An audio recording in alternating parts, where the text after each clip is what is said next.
오늘 두 곳을 읽었는데 우리 두 번째 8장 본문 1절에 보게 되면 하나님이 노아와 그와 함께 방주에 있는 모든 들짐승과 가축을 기억해 주셨다 그랬습니다. 여러분 기억하시기 바랍니다. 하나님은 모든 것들을, 모든 일들을 기억하시는 분이에요. 하나님의 구원은 하나님의 기억으로부터 시작된다는 말씀입니다. 노아를 기억하셨듯이 하나님은 나를, 우리를 기억해 주십니다. 노아가 특별나서가 아니에요. 노아가 걸출했기 때문에, 능력이 있기 때문이 아니라, 자, 이 노아를 기억해 주시면서 반전이 벌어지는데 이 상황이 중요하거든요. 그 상황이 6장 얘기입니다. 앞에 있는 본문 6장에 보게 되면 지금 상황은 하나님이 한참 죄악에 물들게, 세상을 아름답게 창조하신 이 세상을 죄악으로 가득하게 물들게 했던 사람을 보시고 그들을 땅에서 쓸어 버리려고 작정하셨다 그랬는데, 그 쓸어버렸다, 쓸어버리되 그렇게 번역되지만 그거는 원어의 의미는 지우개로 지운다는 뜻이에요.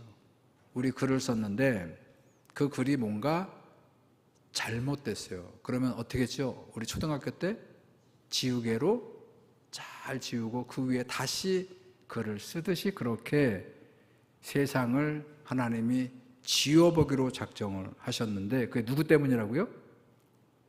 아담의 후손들, 사람들 때문에 온 세상이 그렇게 죄악으로 물든 것을 한탄하셨다는 거예요. 한탄이라고 번역을 했는데 후에 막급하게 생각하는 그 상황이었다는 거예요. 그런데 8절을 보시기 바랍니다. 6장 8절에 그런데 이어지는 얘기가 누가 있었다고요? 노아는 달랐다. 그러나 노아는 여호와께 은혜를 입었더라. 자, 하나님께서 노아를 기억해 주신 이유가 정확히 안 나오는데 이게 이유예요.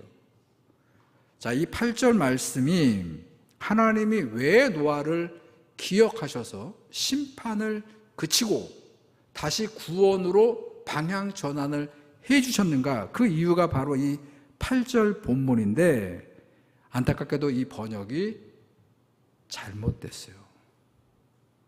기억하세요. 번역이, 히브리 원어 번역이 정말로 안타깝게 잘못됐기 때문에 이 구절은 그냥 그러나 노아는 여호와께 은혜를 입었더라 이렇게 처리할 문장이 아니거든요. 자, 이 문장이 어떻게 됐다고요? 잘못 번역이 되었다. 의욕도 아니고 전형적인 오역의 구절입니다. 자, 이 원어를 좀 살펴보면 히브리어는 거꾸로 있다 그랬죠. 우리는 왼쪽에서 오른쪽으로 있는데 히브리어는 오른쪽에서 노아, 흐, 마차, 헨, 에이네, 야훼 이렇게 되어 있는 구절을 그러나 노아는 여호와의 은혜를 입었더라 이렇게 번역했는데 잘못됐어요. 자, 봅니다. 노아, 흐 그러면 그러나 노아예요. 그러나 노아가 같이 있어요. 마차가 동사입니다. 그러니까 당연히 주어는 누굴까요? 주어 동사가 나오잖아요. 그러니까 주어가 누굽니까? 노아예요. 그런데 우리말 성경에는 여호와께서 노아에게 은혜를, 누가 주어입니까? 여호와를 주어로 잘못 번역했어요. 노아흐, 노아가 마차, 이런 마차는 뭔가를 열심히 추구하는 거예요. 뭔가를 열심히 찾아 마침내 발견해낸 것이 마차예요. 자, 뭘 발견했느냐 그랬더니 헨 그러면 우리 성경은 은혜라고 그렇게 번역했지만 은혜도 맞지만 하나님이 관심하는 것, 하나님이 우리에게 하나님이 막 몰두하시는 것, 그거를 마침내 노아가 발견했다는 것이요. 그러면서 에인의 야훼 그러면 야훼 하나님이죠. 하나님의 에인의 그러면 시선입니다. 자, 하나님의 시선. 그래서 이거를 영어 성경은 제대로 잘 번역했어요. 그러니까 영어 성경은 이 번역이 제대로 한번 띄워봐 주실래요? 이렇게 되어 있습니다. But 노아가 주어잖아요. 노아 found grace도 가고 favored 돼요. favor. Do me a favor 그러면 내가 뭔가 부탁할 게 있어 할 때 그 favor in the sight of 야훼예요. 그러니까 the Lord죠. 하나님의 시선, sight는 바라보는 시선이잖아요. 그 시선에 머무는 곳을 이 노아도 열심히 따라갔다는 거예요. 하나님이 어디에 관심이 있으신지, 하나님이 무엇을 지금 보시고 있는지를 노아도 보고 싶어 했다는 거예요. 그거를 따라가고 쫓아가는데 몰두했다는 것입니다. 그런 노아를 하나님이 기억하셨다는 것이요. 하나님의 시선이 머무는 곳, 사람들은 거기에 관심이 없어요. 하나님이 나를 바라봐 주시는 것에 관심이 있지, 하나님이 나 아닌 다른 곳, 나보다 더 훨씬 하나님이 돌보고 돌아보셔야 될 그 하나님의 시선이 머무는 곳을 사람들은 관심이 없고 다 자기들의 것에 몰두하고 있는데, 노아만은 하나님이 어디에 관심이 있으신지 그거를 발견하려고 애를 쓰고 몸부림을 쳤다는 것이에요. 하나님이 그래서 노아를 기억해 주시는 거예요. 그리고 하나님의 기억은 그냥 단순히 누군가를 기억하는 걸로 끝나는 게 아니고, 지금 그랬죠. 상황이 이 인간들의 죄 때문에 홍수의 심판으로 온 세상이 지금 다 죽음의 그런 세상이 됐잖아요. 다 살아있는 것들은 다 심판으로 40주야가 그치지 않고 비가 왔으니, 여러분 4시간만, 우리 알죠? 4시간만 장대비가 집중호우가 내려도 온 나라가 어떻게 되죠? 막 비상이 걸리고 여기저기 무너지고 난리가 나는데, 사흘 동안 쉬지 않고 장대비가 주야로 내렸다면 다 마비가 될 텐데 40일을 장대비가 쏟아졌는데 하나님이 심판으로. 근데 노아를 기억하시고 오늘 본문을 보게 되면 어떻게 됩니까? 비를 그치셨다. 오늘 본문의 2절 보세요. 바로 그 노아를 기억하사 하늘의 창문을 닫고, 하늘의 창문을 하나님이 연 거거든요. 그거를 닫으셔서 비를 그치게 하셨다. 그리고 이제부터 반전이죠. 뭐가 이루어질까요? 하나님의 구원의 역사가 진행되었다는 것이요. 여러분 성경을 읽어보면 하나님의 구원의 역사는 항상 한 사람을 불러서 시작하신다는 것이요. 오늘은 누구를 불렀죠? 노아를. 여러분 하나님이 비로소 세상에서 한 사람을 처음으로 불러서 이 바벨론 사건으로 타락한 그 세상 한복판에서 다시 믿음의 언약을 세울 때 누구를 부르셨죠? 아브라함을 불렀어. 모세를 불렀어. 예언자, 그 시대마다 예언자를 각각 불러서 이사야를 부르고 예레미야를 부르고 다니엘을 부르고, 그래서 하나님의 구원의 역사를 시작하시고 다윗을 불렀어. 그리고 예수 그리스도를 보내서 뭐가 시작됐다고요?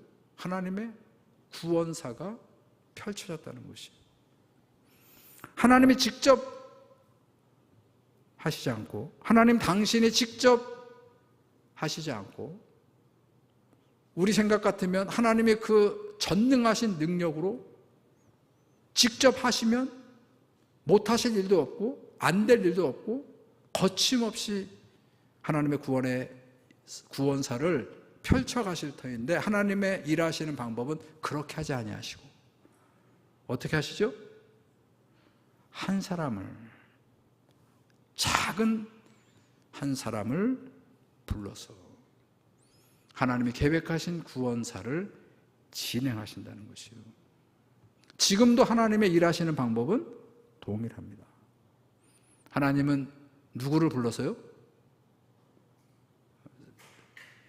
나를 불러서. 하나님은 오늘 이 시간 나를 부르시는 거예요. 우리가 그 부르심 앞에 반응하면, 그러면 노아의 능력이 아니고 노아를 통해서 하나님의 능력으로 노아의 방주를 통해 새 세상을 열어가신 것처럼 우리가 응답하면 하나님은 나를 통해서 능력이 있는 하나님의 일을 펼쳐가신다는 거예요. 하나님이 우리 전주중앙교회를 부르셔서 당신의 일을 맡기시고 그 사명을 감당하게 해달라는 그 목적을 우리가 기도하시고 그거를 바라고 그거를 주목하고 노아처럼 거기에 관심을 갖고 그걸 이루기 위해서 마차 애를 쓰면 하나님은 어떻게 하신다고요? 우리에게 필요한 모든 것들을 열어주시는 거라는 거예요. 그 하나님의 역사하시는 원리를 여러분 잘 기억하시고 내가 하려 하지 마시고 할 수도 없고 우리가 하려 하지 마시고 우리도 역시 할 수 없고 우리를 부르셔서 그분이 우리를 통해서 하실 때 그분의 역사가 펼쳐지고 그 큰 흐름 속에 구원의 물줄기 가운데 우리의 작은 문제도 스스로 저절로 해결되는 그 은혜의 은총을 여러분들이 꼭 기억하시기 바라요. 하나님은 특출난 사람을 주목하고 불러 쓰지 않으세요. 하나님은 위대한 우리 세상에서처럼 우리 세상은 어떤 사람을 선택해서 쓰려고 하죠. 삼성은 누구를 쓰려고 합니까? 최소한 삼성 대기업에 뽑혀서 일할 사람은 어디 사람이어야 되죠?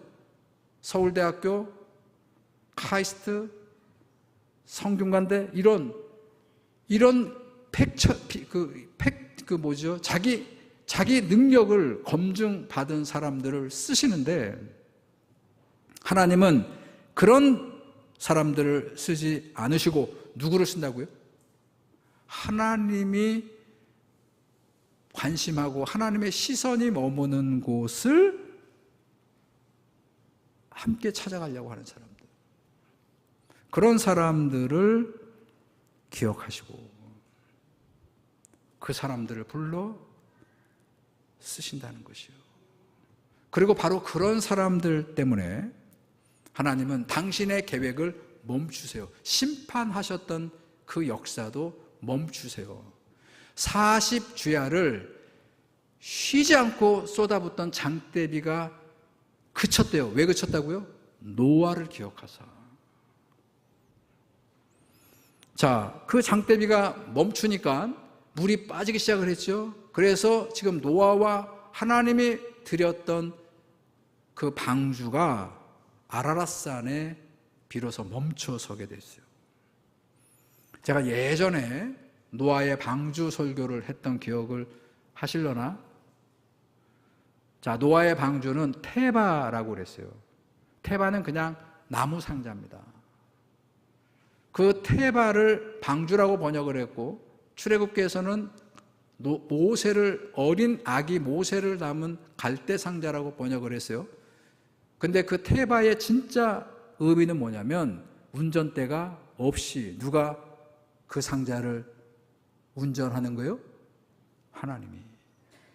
그래서 하나님이 그 노아의 방주 큰 구조물을 만들 때 문을 열었다가 그 안에 노아의 식구와 모든 정하고 부정한 짐승들을 넣은 다음에 닫으셨어요. 이 문은 누구만 열 수 있어요? 하나님이. 그래야 방주예요. 그런데 유일하게 천장에 창문을 냈다. 하나 있어요. 그 창문은 뭐 하는 용도라고요? 방주 안에서 노아가 어떤 결정을 할 때, 방주 안에서 노아가 어떤 일이 벌어졌을 때 하나님과 소통하는 창이에요. 자, 그 창을 통해서 노아가 어떻게 하죠? 새 2마리를 세상 밖으로 내보냅니다. 자, 비로소 노아의 방주의 노아는 아니죠. 이렇게 얘기하는 게 맞아요. 하나님은 노아를 통해서 심판하셨던 세상에 다시 관심을 가지셨고 소통하기를 원하셔서, 그래서 뭐를 보내라고요? 새를 내보내라. 자, 그래서 그 창을 열고 노아가 새를 보내는데 2마리를 보내죠. 하나는 까마귀, 또 하나는 비둘기. 자, 이 까마귀와 비둘기를 세상 밖으로 내보낼 때는 목적이 있었어요. 까마귀와 비둘기는 그 목적을 이루기 위해서 하나님이 노아를 통해 밖으로 내보냈는데, 자, 먼저 까마귀 보지요. 오늘 본문의 7절을 보시기 바랍니다. 까마귀를 내놓음에 까마귀가 물이 땅에서 마르기까지 날아 왕래하였더라 그랬어요. 이게 끝이에요. 물이 마를 때까지 계속 왕래만 했대요. 밖에 날아갔다가 다시 방주로 돌아왔다가 달라 그렇게 했다고 기록하고 있어요. 자, 하나님이 노아를 통해서 까마귀를 세상에 날려보낸 건 그냥 날아갔다가 피곤하고 날개가 힘들면 다시 방주로 돌아왔다가 밖에 나가서 지 마음대로 세상을 창공을 나르다가 다시 또 피곤하면 돌아와서 먹이 먹고 그러라고 날려보냈을까요? 우리 집에서 혹시 도둑 고양이를 이렇게 먹이를 주면 고양이 어떡하죠? 붙잡으려고 해도 먹이만 먹고 다 온갖 거를 하고 다시 또 배고프면 먹이만 먹으러 왔다 이렇게 하는 그런 들짐승 같았다는 게 주인의 뜻을 알아요, 몰라요? 까마귀는 알지도 못할 뿐만 아니라 알려고도 하지 않아요. 물이 얼마나 빠져서 우리가 어디에 정착을 해야 할까는 관심도 없습니다. 그죠? 지난 1년 가까이 갇혀 있었던 그 방주 밖에 나가서 그저 창공을 날아다니는 자유만 만끽했어요. 까마귀는 주인의 뜻을 모릅니다. 그런데 여러분, 이 까마귀의 모습이 우리들 같잖아요. 때로는 나의 모습 아닙니까? 바쁘게 분주하게 움직이고 뭔가를 열심히 하는 것 같은데 그게 하나님의 기대와는 전혀 상관이 없는 것들, 우리들의 계획과 기대에 가득 차 있는 그런 모습으로 지금 막 날개짓을 하고 막 창공을 돌아다니는 그런 저 까마귀와 같은 그런 모습이 내 모습은 아닐까요? 여러분, 바울 사도의 교회론을 보면 교회는 그 머리가 주님이시고 그 모든 지체가 성도들이에요. 그래서 그 머리 되시는 주님과 그 손발 모든 지체들이 모여서 그리스도의 몸, 소마 투 크리스투, 그리스도의 몸인 교회를 말씀하셨어요. 그게 의미가 뭐냐면 주님이 하셨던 것처럼 교회는 주님을 따라 살아가는 공동체가 되어야 된다. 그래서 이것을 본헤퍼라고 하는 선한 능력으로 그 찬양의 작사지요. 복중 편지를 남겼던 독일의 본헤퍼 목사님, 히틀러에게 총사령을 당해 죽었던 그분이 그 바울 사도의 교회론을 가리켜서 교회는 타자를 위한 공동체가 되어야 한다. 나를 위한 공동체가 아니라, 우리들을 위한 공동체가 아니라 교회는 주님처럼 교회 밖에 있는 타자를 위한 공동체가 되어야 한다는 것이요. 교회의 존재 이유는 그 교회를 구성하는 자기 자신을 위한, 자기 자신의 구원만을 위한 그런 공동체가 아니라, 교회의 존재 이유는 아직 구원받지 못한 세상에 구원을 위해서 존재하는 것이라는 것이요. 그런데 그 존재 이유를 외면하고 자기가 왜 존재하는가, 교회가 왜 있어야 되는가, 그 본질은 놓치고 자기 추구에만 몰두하는 그런 교회들이 되지 않았어요?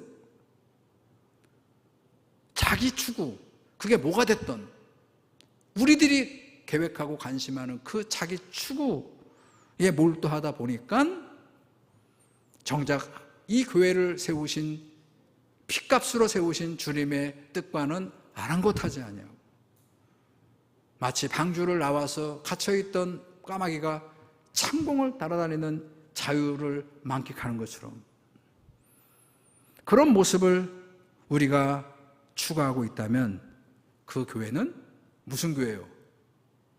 까마귀 교회라는 거예요. 까마귀 교회. 주님의 뜻과는 아무 관계가 없는 그저 까마귀 교회에 불과하다는 것이요. 여러분, 왜 하나님은 노아를 통해서 그냥 그러면 비둘기만 날려보내시지 왜 까마귀도 함께 비둘기와 구별했을까? 한번 생각해 보셨어요? 자, 이게 창세기잖아요. 창세기, 출애굽기, 레위기, 민수기, 신명기를 모세 오경이라고 하거든요. 모세 오경의 이야기들과 모든 사건들은 그냥 기록된 게 아니에요. 다 딱 어떤 목표가 있거든요. 그 율법이라고 하는 목표를 통해서 모든 이야기가 기록이 됐고 역사된다는 것을 우리가 알 수 있는데, 모세 오경의 율법 전통에 따르면 이 땅에 존재하는 모든 것들은 정결한 것이 있고 부정한 것이 있어요. 자, 까마귀와 비둘기가 왜 동시에 등장하냐면 짐승들인데, 날짐승인데 하나는 정결한 날짐승이고 하나는 부정한 날짐승이에요. 어떤 게 정결하죠? 어느 쪽이 정결한 새고 어느 쪽이 부정한 새일까요? 비둘기가 정결하고 까마귀는 부정한 날짐승이라는 것이요. 기준이 뭡니까? 오늘 메시지 스토리에, 이 이야기에는 그게 있어요. 뭘까요? 뭐가 하나는 정한 짐승으로, 날짐승으로, 하나는 부정한 새로 가름했을까요? 자, 그 메시지를 전달하는 게 오늘 제 설교의 후반부 얘기예요. 자, 결론부터 말씀드릴게요. 부정한 것과 정결한 것을 가름하는 기준이 희망이라는 거예요. 희망. 기억해 놓으세요. 뭐라고요? 희망. 자, 비둘기 얘기를 하죠. 비둘기는 방주 밖으로 날아갑니다. 자, 그리고 열심히 까마귀처럼 돌아다니다가 그리고 다시 돌아옵니다. 근데 까마귀하고 다른 게 있어요. 계속 주인의 뜻을 따라서 세상을 살핍니다. 자, 그렇게 몇 번을 일주일 단위로 세상을 돌아다녔던 비둘기가 뭐를 물고 왔죠? 감람나무, 새, 잎사귀를 부리에 물고 왔죠. 근데 여기에서 여러분 성경 거기 쫙 밑줄 쳐놓고 펜 있는 분들은 희망이라고 적어 놓으세요. 비둘기는 감람나무, 새, 잎사귀를 물고 온 게 아니라 그 방주에 있는 모든 생명들에게 희망을 물고 온 거예요. 희망. 무슨 희망일까요? 이제 우리가 곧 방주 밖으로 나가서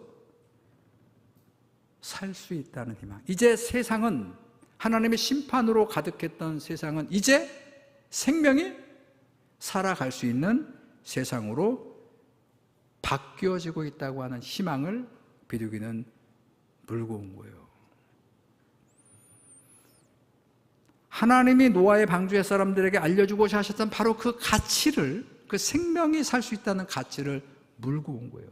그게 희망이에요. 근데 까마귀는 그것과는 아랑곳 없이, 하나님의 뜻과는 전혀 상관이 없이 제멋대로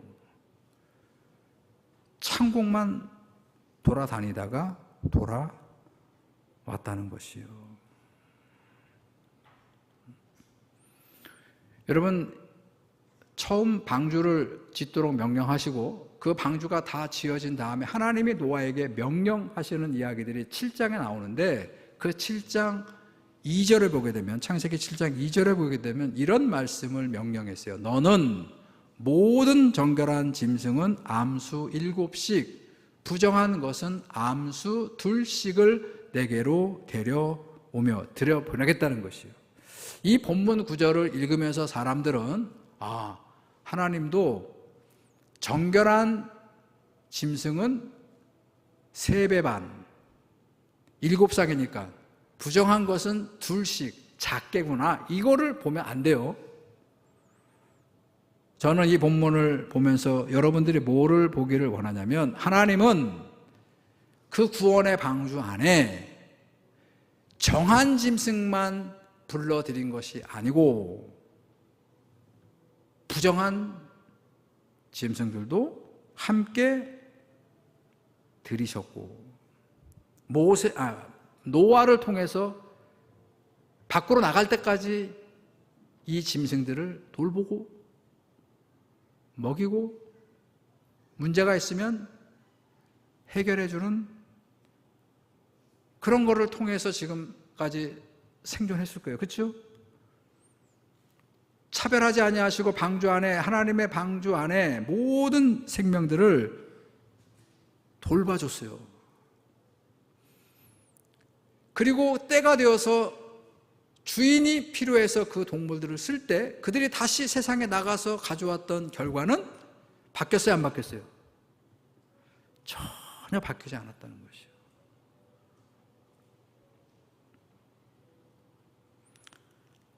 그런데도 불구하고 하나님은 지금도 교회 방주를 지으시고 이 안으로 다 오라는 거예요. 차별하지 아니하시고 다 우리를 교회 안으로 부르시고 주님의 품으로 부르십니다. 그런데 왜 교회는 차별하냐 말이에요. 우리도 하나님이 차별하지 아니하시고 우리가 찬송가처럼 나 같은 죄인도 주님께서 부르셨는데 왜 우리가 다른 죄인이라고 그렇게 손가락질 하냐 말이에요. 교회는 그럴 자격도 없고 그럴 능력도 없습니다. 우리는 다 의인입니까? 죄인입니까? 난 죄인이라고 얘기하면서 의인처럼 그렇게 행동하고 처세하는 그런 모습이 까마귀예요.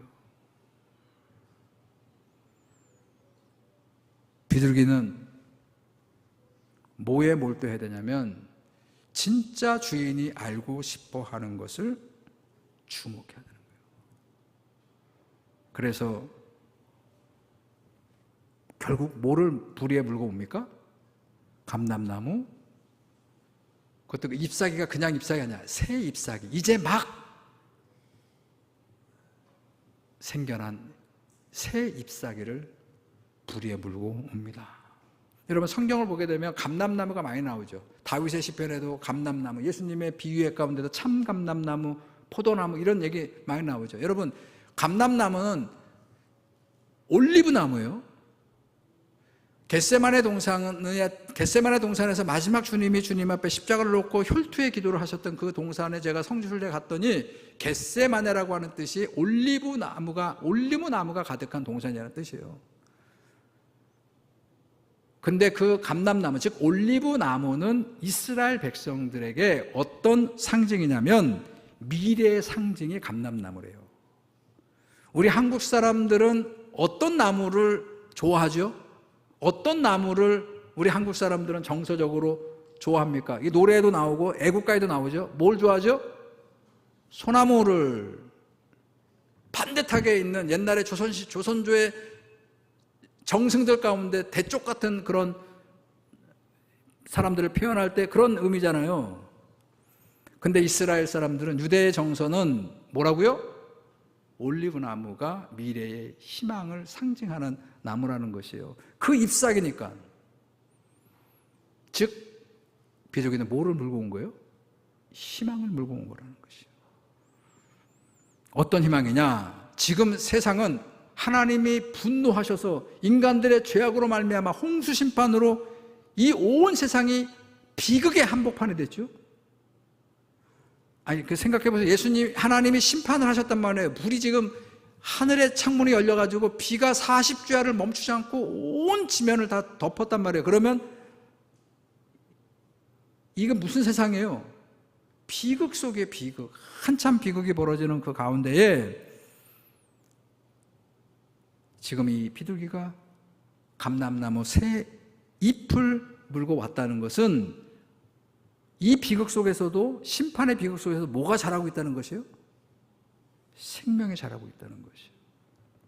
그게 이스라엘이 이 노아의 방주의 희망이라는 것이에요. 즉 비둘기는 희망을 물고 온 것이에요. 여러분, 교회가 까마귀 교회가 아니라 비둘기 성도 교회가 되려면 뭐를 물고 세상에 전해야 됩니까? 희망을. 하나님이 이 세상에 아직 살아계시고 새로운 생명을, 이 다 망가져버린 이 상황에서도 감람나무 새 잎사귀를 기어이 생명으로 꽃피우게 한다는 희망을 전하는 게 교회의 역할이라는 것이에요. 노아처럼 하나님의 시선이 머무는 곳에 관심 갖는 게 교회가 되어야 되는 것이에요. 다른 은혜에 젖지 마시고, 그거를 보네포 감독 목사는 값싼 은혜라고 그랬어요. 값싼 은혜. 그저 자기들의 출세, 자기들의 욕망, 자기들이 어떻게 하면 성공할 것인가, 어떻게 하면 집 평수를 넓혀갈 것인가, 주님 앞에 바라고 구하고 어떻게 하면 자식들 성공시킬 것인가, 그게 온 관심 주제에 하나님을 찾고 기도하는 거라면 그거는 싸구려 은혜를 젖어 사는 성도고, 정말로 교회와 성도가 하나님의 그 십자가 은혜는 싸구려가 아니잖아요. 하나님의 아들, 즉 하나님이 직접 당신의 피값, 목숨값을 준 거니까 값으로 새길 수 없는, 값을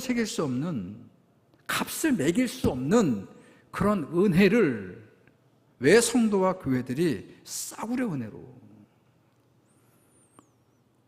전락시켰냐는 게, 여러분, 이거를 이 값비싼 은혜라고, 십자가의 은혜라고 하는 것을 교회가 세상에 전달해주는 사명이 있다는 것이요. 힘들다고,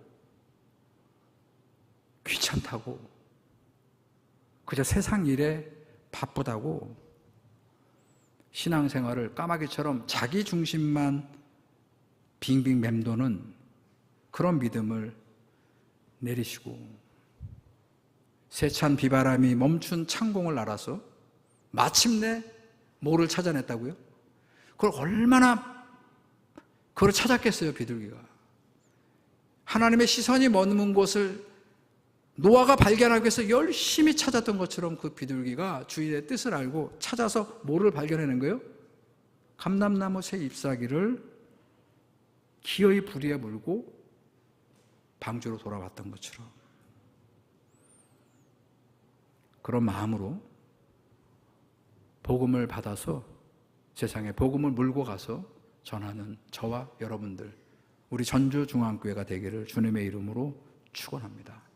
하나님, 오늘 인간들의 죄악으로 홍수의 심판을 받고 있는 그 한복판에서 하나님은 노아를 기억해 주시고